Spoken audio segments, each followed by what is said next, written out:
The whiskey glass trembled in Dominic Ashford's hand. He stood at the window of his fortress-like mansion, watching a scene that defied everything he knew about power, money, and the cruel limits of the human body. In the garden below, a young woman knelt before his son's wheelchair. She wore faded clothes that had seen too many washes. Her shoes were worn at the heels. In her hands, she held nothing but a dented aluminum basin filled with water. And she had just made the most audacious promise Dominic had ever heard. "I will wash your feet, and you will walk again." Dominic wanted to laugh. He wanted to signal his guards to drag this intruder away. He wanted to turn from the window and pour himself another drink, because watching this scene was like watching someone promise to catch the moon with bare hands. His son Caden had been in that wheelchair for 2 years. 2 years since the night that destroyed everything. 2 years since the finest specialists in America, surgeons who charged $50,000 for a single consultation, had delivered their verdict with grave faces and careful words. Severe spinal damage. Irreversible nerve destruction. The boy would never walk again. Dominic had spent $40 million trying to prove them wrong.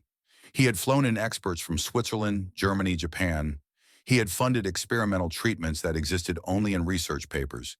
He had begged, threatened, and bribed his way through every medical institution that offered even a sliver of hope. Nothing worked. And now this stranger, this poor, ragged woman who had somehow slipped past 20 guards and a 10-foot wall, knelt before his son with an aluminum basin and spoke of miracles. But then Dominic saw something that made his heart stop beating. Caden was stretching his foot toward the basin. On his own. For 2 years, the boy had sat in that wheelchair like a ghost wearing his son's face. He refused therapy. He rejected the psychologists. He answered questions with grunts or silence. And most days he simply stared out the window as if waiting for death to remember him. But now he was reaching toward this stranger with something Dominic had believed was gone forever. Want. His son wanted something. Dad. Caden's voice was barely a whisper, rusty from disuse, fragile as old paper. Let me try. Dominic felt the whiskey glass slip from his fingers. It shattered against the marble floor, but he didn't hear it. He was already running. The night that ended Dominic Ashford's life, the real one, the one worth living, began with birthday candles. Caden was turning 8. The mansion glowed with celebration. Balloons floated against high ceilings. A 3-tier cake waited in the dining room. And Vivian, beautiful Vivian, with her golden hair and her laugh that could warm the coldest room, danced with their son in the garden. She wore a white dress that night. Dominic would remember that dress for the rest of his life. He would see it in his dreams, in his nightmares, in the space between heartbeats when memory ambushed him without warning. White fabric, golden hair, Caden's delighted squeals as his mother spun him in circles under the stars. Then the gunfire began. Glass exploded inward. Men in black masks poured through the shattered windows. Dominic reached for the gun he kept in his desk drawer, but there were too many of them, and they were too fast, and in the chaos of screaming and shooting, he lost sight of what mattered most. Vivian saw Caden first. The boy had woken from a nightmare. He had wandered downstairs looking for his parents, and he stood in the doorway in his pajamas, frozen with terror, directly in the line of fire. What happened next would haunt Dominic until his dying breath. Vivian threw herself forward. She covered Caden's small body with her own, and when the bullets meant for the boy found her instead, she didn't scream. She simply crumpled, her white dress blooming red, her eyes finding Dominic's across the room. "Take care of Caden," she whispered as he held her, as her blood soaked through his shirt, as the light faded from her eyes. "Promise me." She died in his arms. Caden survived, but a bullet had lodged near his spine. When he woke in the hospital 3 days later, his legs were dead weight beneath the sheets, and the light in his eyes, that bright, curious, joyful light, had gone dark forever. Dominic burst into the garden with Ronan and 4 armed guards behind him. 5 gun muzzles snapped toward the woman kneeling at his son's wheelchair. "Stand up," Dominic commanded. His voice carried the absolute authority of a man accustomed to deciding who lived and who died. "Turn around." The woman rose slowly. She turned to face him, and Dominic saw a young face marked by hardship. Late 20s, thin from hunger rather than fashion. Her eyes were the clear blue of autumn lakes. What struck him silent was the complete absence of fear. She looked at the guns aimed at her chest as if they were children's toys. "Who are you? How did you get in here?" "My name is Haven Sullivan." Her voice was calm, almost casual. "I climbed the east wall where the vines grow." "Why?" "I work at a nursing home 3 blocks from here. Every day for a month, I've walked past your gate and seen your son in that window. A boy in a wheelchair, staring at nothing." Haven paused, her eyes flickering with something that looked like old pain. "Yesterday, I watched him reach toward a bird on the windowsill, then pull back like he'd forgotten he was allowed to want things. I couldn't walk past again." Dominic's jaw tightened. 20 guards, cameras covering every angle. And this woman had slipped through like smoke through fingers because she couldn't stop thinking about a sad boy in a window. "The best doctors in the country gave up on my son. What makes you think you can do what they couldn't?" "I'm not a doctor." Haven met his gaze without flinching. "I'm just someone who knows how to listen to feet." Dominic almost laughed. Almost. But then Caden spoke, and the sound stopped everything. "Dad, let me try." Those 4 words, that fragile voice, the hope flickering in eyes that had been dead for 2 years. Dominic looked at his son.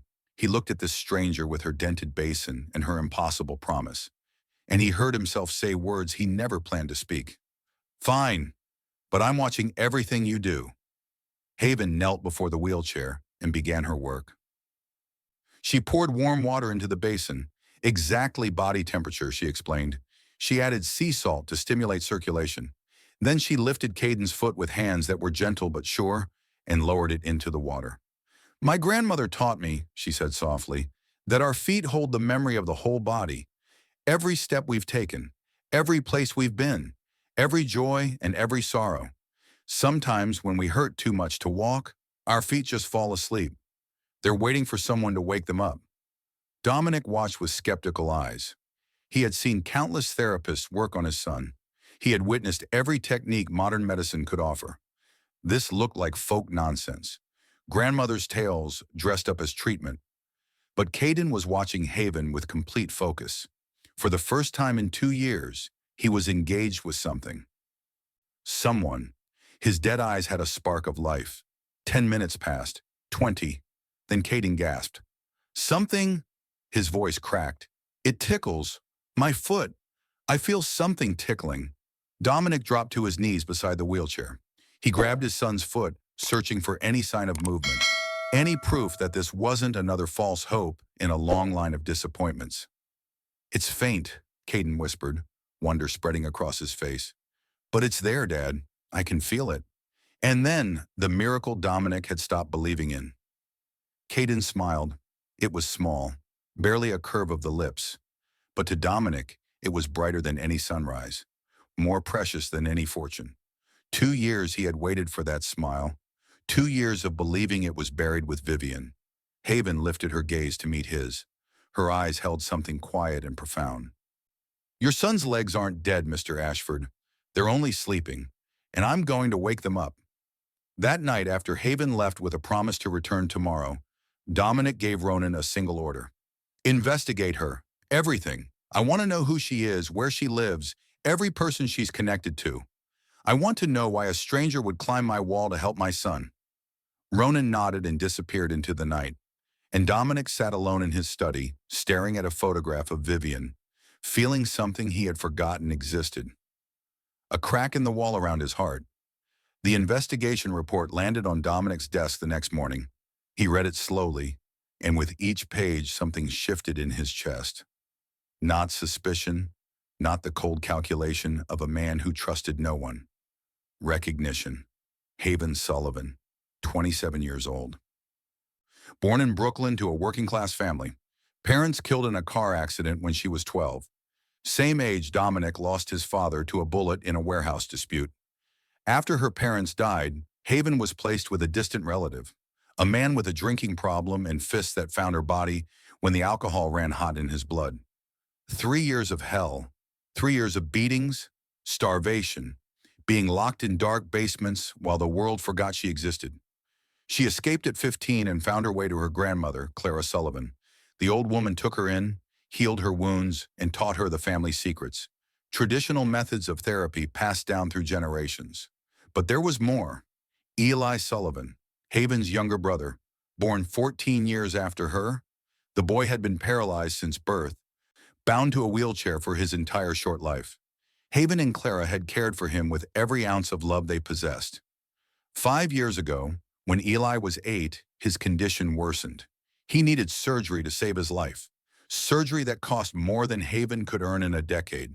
She worked 3 jobs. She sold everything she owned. She begged hospitals and charities and anyone who would listen. She ran herself ragged trying to find the money that would save her brother's life. Eli died in her arms on a bitter winter night. He was 8 years old, the same age Caden had been when his world collapsed. Clara passed away a year later, as if her heart couldn't bear the weight of losing her grandson.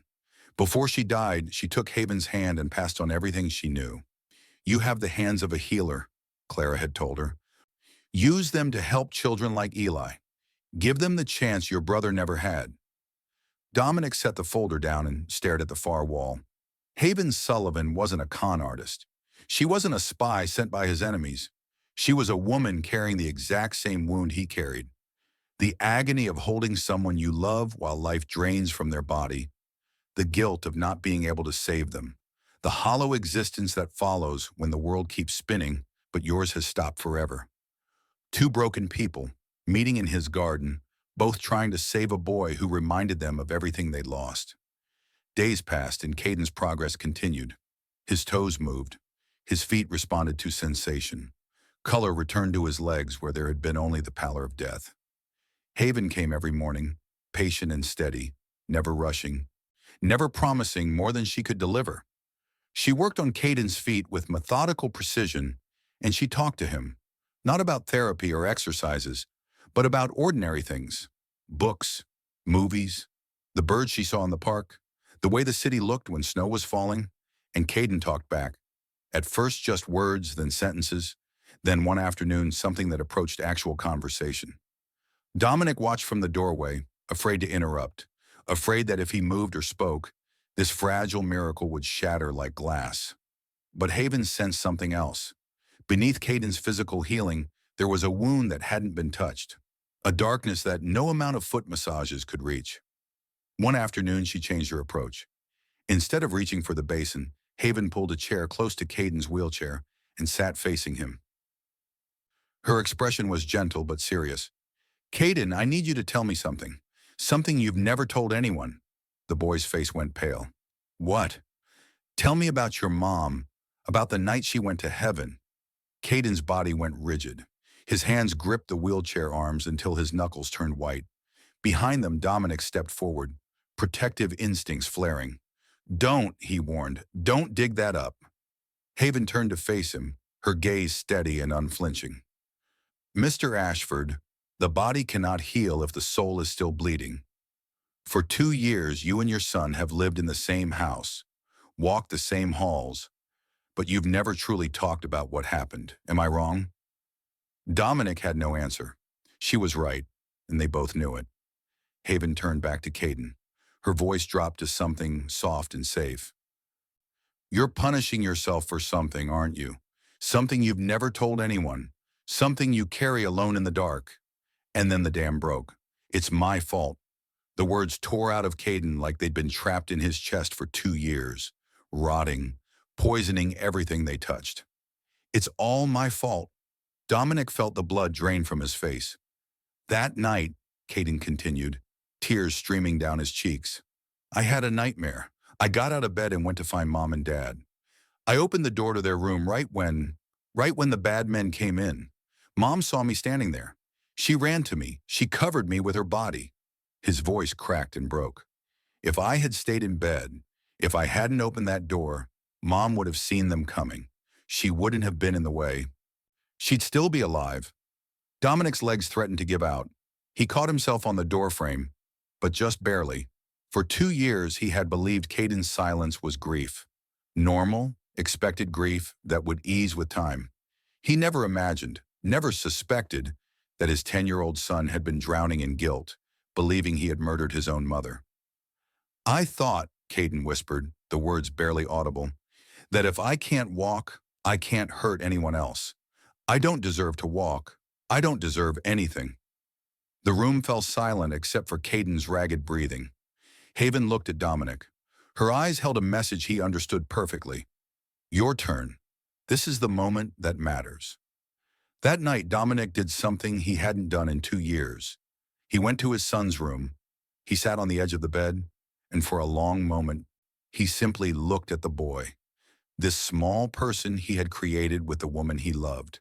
This child who had been carrying a burden no child should ever carry. Then he reached out and took Caden's hand. "Do you know how I met your mother?" Caden shook his head, eyes wide and wet. "She was a waitress at a tiny cafe in Brooklyn, the most beautiful woman I had ever seen. I went there every single day for 3 months just to see her smile. I ordered the same terrible coffee every time, and I sat at the same table, and I was too much of a coward to say anything except thank you when she brought my cup." A ghost of a smile flickered across Caden's face. Finally one day, she walked over and said, "Sir, either ask me out or start ordering something else, because that coffee is awful and I can't watch you drink it anymore." Caden laughed. It was small, watery, barely a sound at all, but it was real.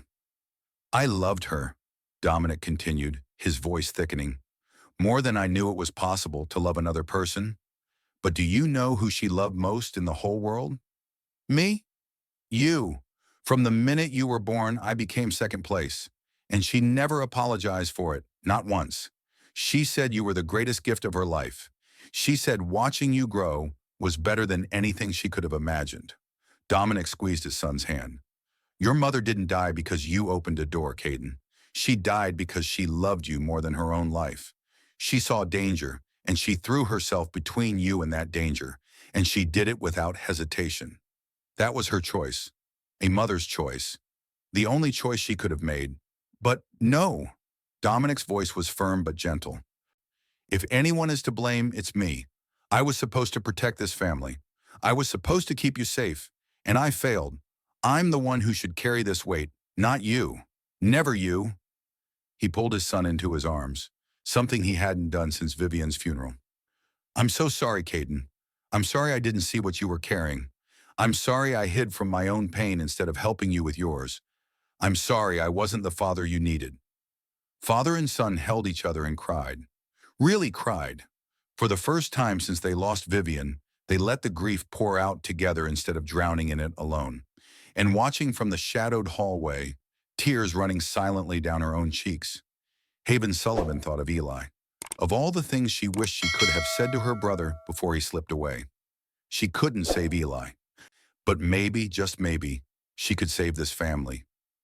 Weeks passed, and the Ashford mansion transformed. Laughter returned to rooms that had known only silence. Meals became warm gatherings instead of awkward rituals. Caden talked, really talked, about school, about books, about the future he was starting to believe he might have. And Dominic found himself watching Haven with eyes that saw more than gratitude. She was nothing like the women who circled his world. Socialites hungry for status, beauties hungry for money, predators wearing expensive smiles. Haven was pure in a way he had forgotten people could be pure. She cooked simple meals from her grandmother's recipes. She read to Caden for hours, giving every character a different voice. She treated the servants like family rather than furniture. One evening, Caden tugged on his father's sleeve.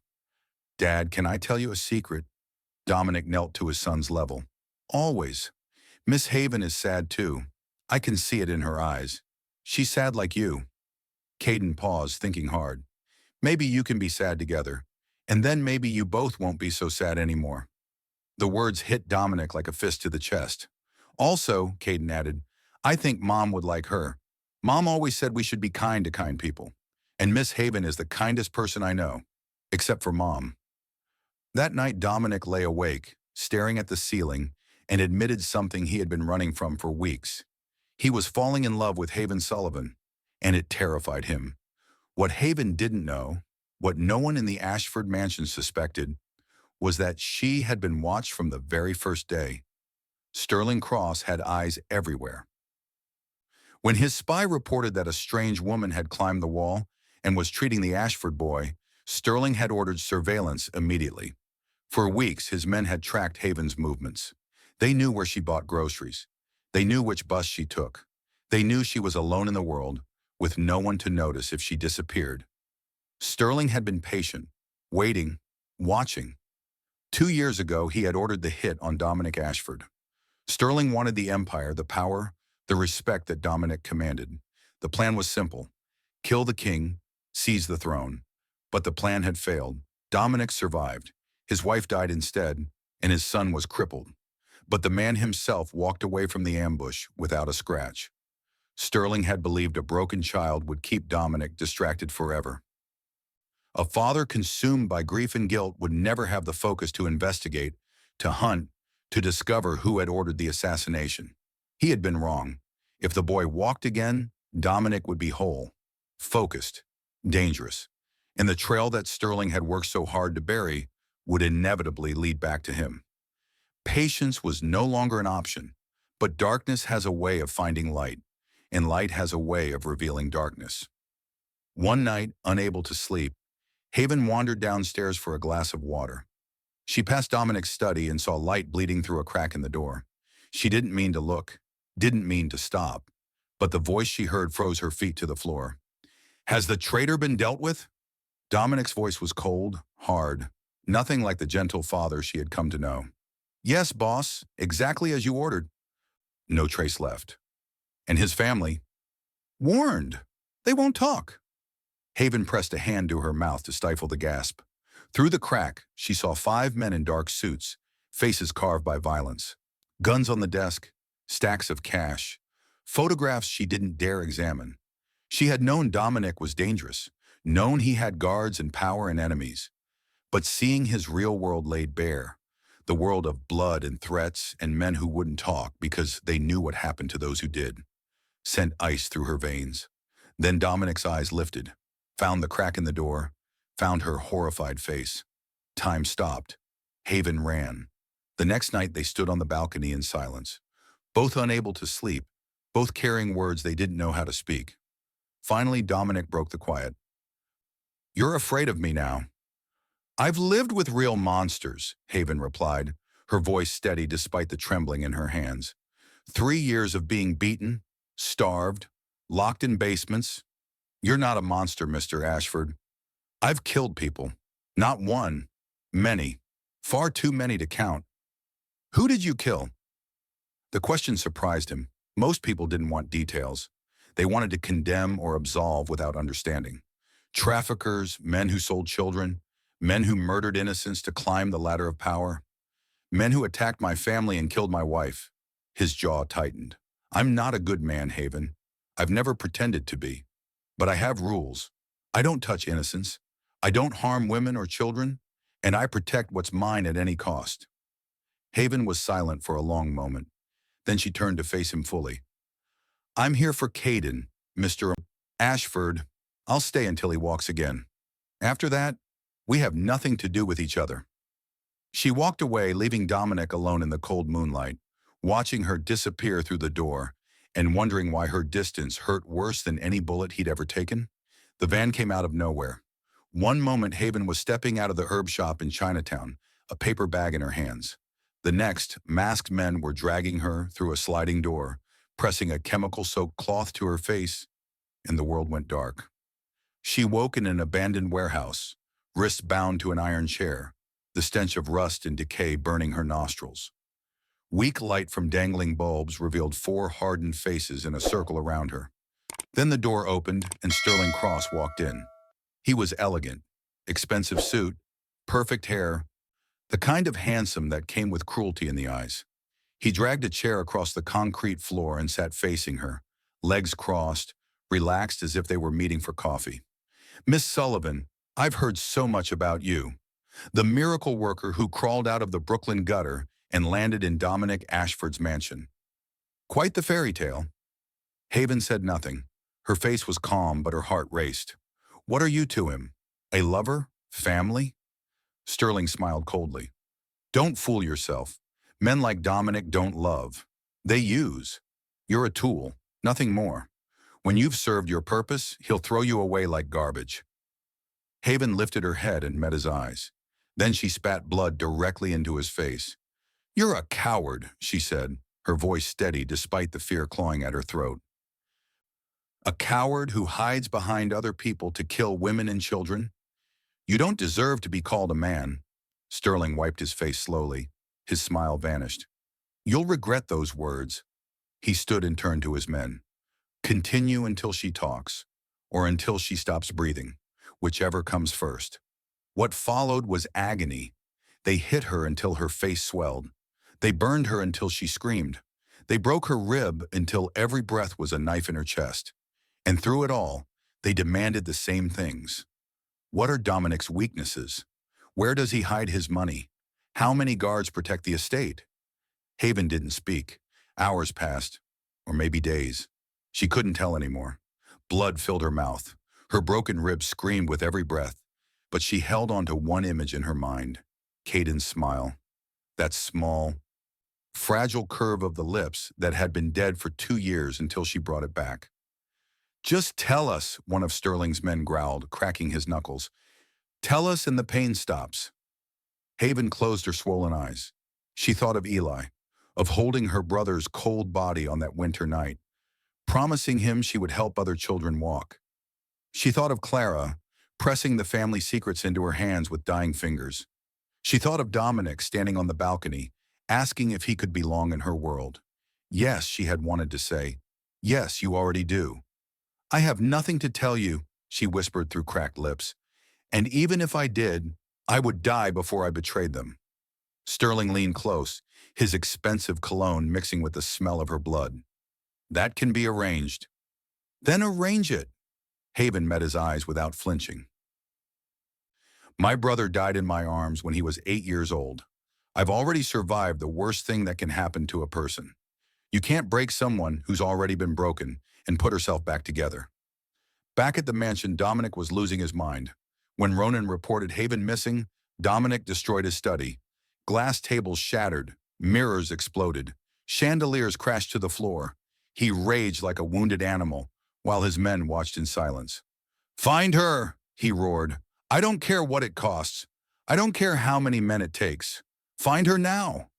Caden sat in his wheelchair, tears streaming down his face. "Dad, you have to find Miss Haven. She promised she'd help me walk." Dominic knelt before his son, forcing calm into his voice. "I'll find her, Caden, I promise you." 200 men mobilized across New York. Every informant was activated. Every connection was exploited. Dominic drove through the city himself, checking suspicious locations, interrogating anyone who might know anything. Night fell. Nothing. He sat alone in his study, staring at Vivian's photograph. For the first time in years, he prayed. "Vivian, I didn't protect you. I can't let it happen again. Please, if you're somewhere watching, help me find her. Help me save the woman I love." The words hung in the silence. The woman I love. He hadn't admitted it until that moment, hadn't let himself feel it. But now with Haven missing and fear eating through his chest, the truth was undeniable. The phone rang. "Boss." Ronan's voice was tight but hopeful. "We found her. Warehouse at the Brooklyn docks. It's Sterling Cross." Dominic's blood turned to ice, then fire. Sterling Cross. The man he'd hunted for 2 years. The man who ordered the hit that killed Vivian. 30 men, Dominic said, his voice deadly quiet. "Full weapons. I'm going myself." The assault was brief and brutal. Dominic's men swept through the warehouse like a storm, eliminating resistance with professional efficiency. Gunfire cracked. Bodies fell. The stink of gunpowder filled the air. But Dominic didn't pause to fight. He moved through the chaos like a man possessed, kicking down doors, searching room after room, driven by something stronger than rage. He found her in the last room. Haven was tied to an iron chair, her head slumped, her body motionless. Her face was swollen beyond recognition. One eye was shut. Blood caked her lips. Bruises covered every visible inch of skin. Dominic dropped to his knees before her, hands shaking as he worked at the ropes. "Haven, Haven, can you hear me? It's Dominic.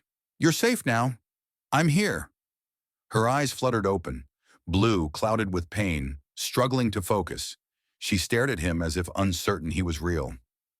Then her cracked lips moved. Caden, she whispered, don't let him see me like this. He'll be scared. Even now, even beaten half to death, she thought only of the boy. Dominic lifted her carefully, cradling her against his chest as if she were made of glass. She weighed nothing. She felt like a broken bird in his arms. I'm sorry, he choked out. I should have protected you. I should have kept you safe.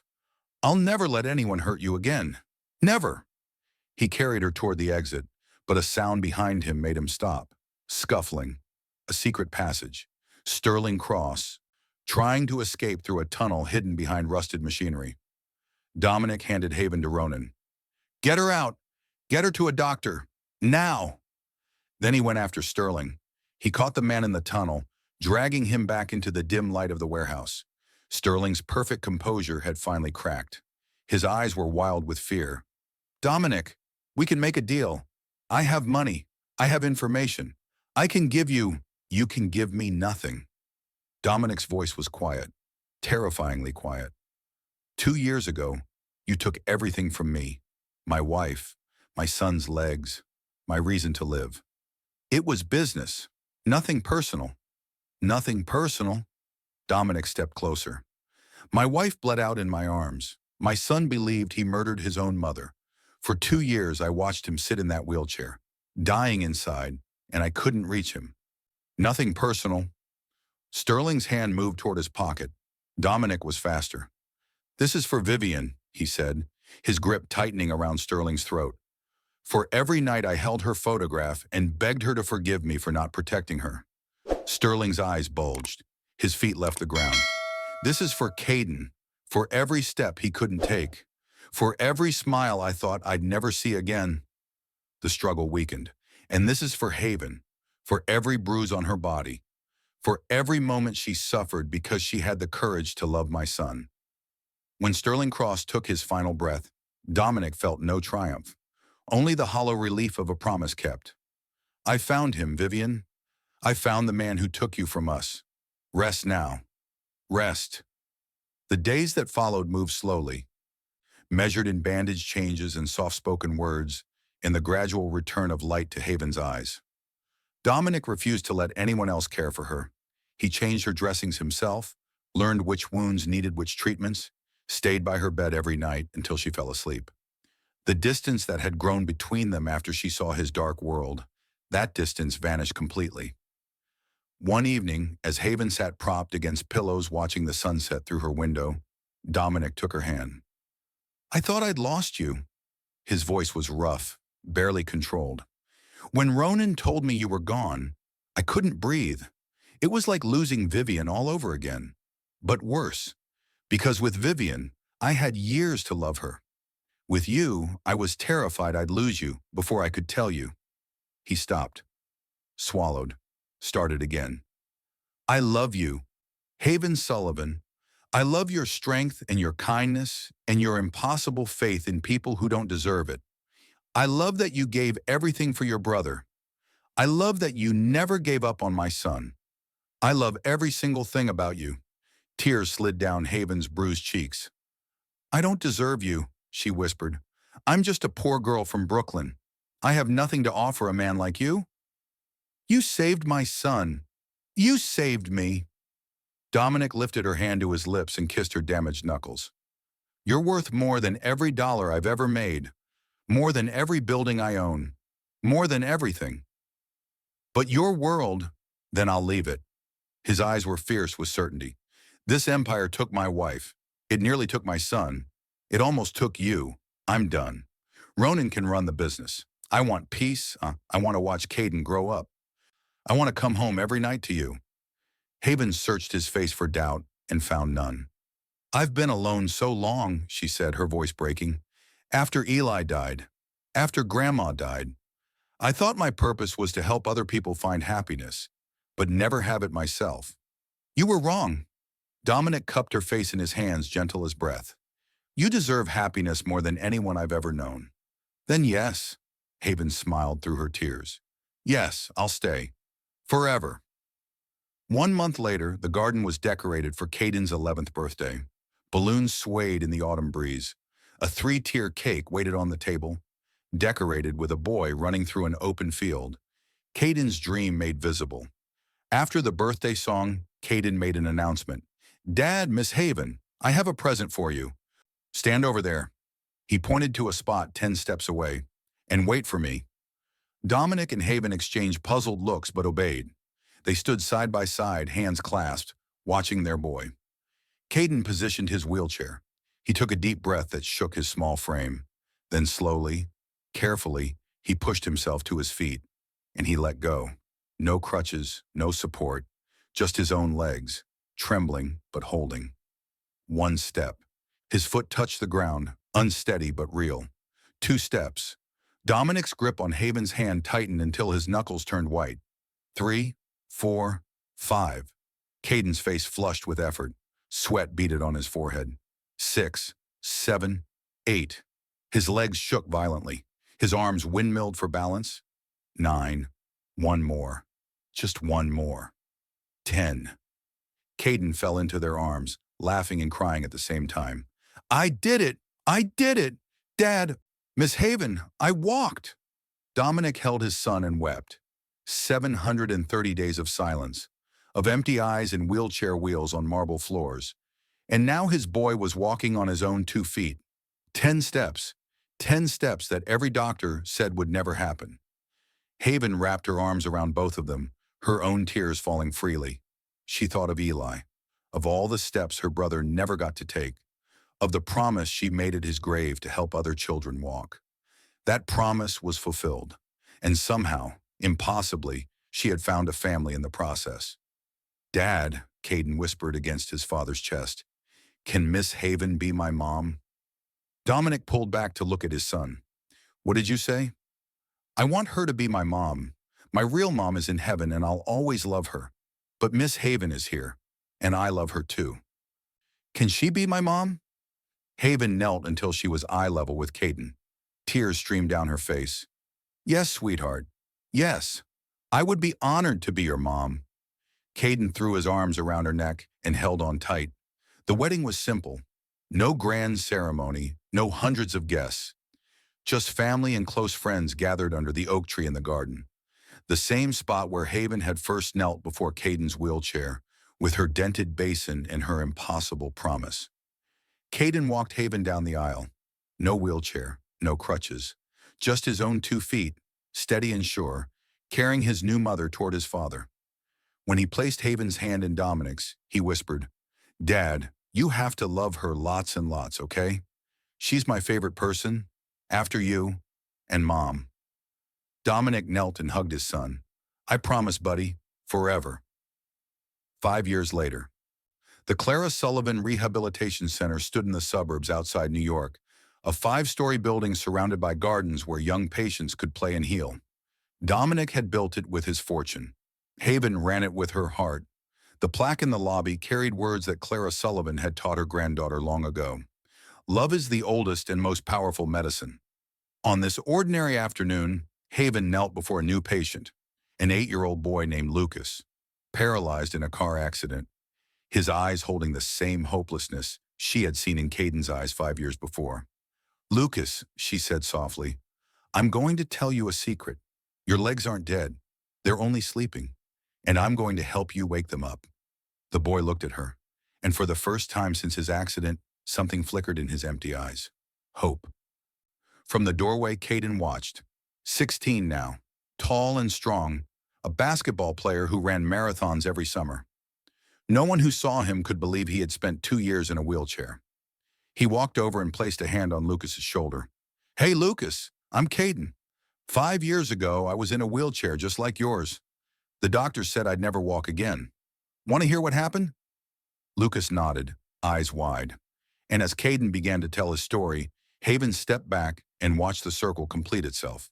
She thought of Eli, who never got to walk, of Clara, who never got to see her teachings save so many children, of Vivian, who never got to watch her son grow into this remarkable young man. But somehow she felt them all with her, in the sunshine streaming through the windows, in the laughter of children learning to take their first steps, in the love that filled this building from floor to ceiling. That night, Haven wrote in her journal, "5 years ago, a poor girl from Brooklyn climbed a wall with nothing but a dented basin and an impossible promise. Today, hundreds of children have learned to walk because of that decision. Maybe the purpose of life isn't to find happiness for ourselves. Maybe it's to become the person someone else needs to meet. And when we reach out a hand to help another person, we don't just change their life, we change our own." In Caden's old bedroom, a framed photograph hung on the wall. 3 people standing in a garden, arms around each other, smiling at the camera. Dominic, Haven, and Caden on the day of the wedding.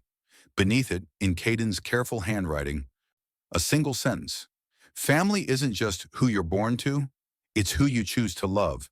And every morning at the Clara Sullivan Center, a therapist knelt before a child in a wheelchair, took a small, trembling hand, and spoke the words that Haven Sullivan had first spoken on an autumn day in a Mafia boss's garden. "Your legs aren't dead, sweetheart. They're only sleeping, and together we're going to wake them up."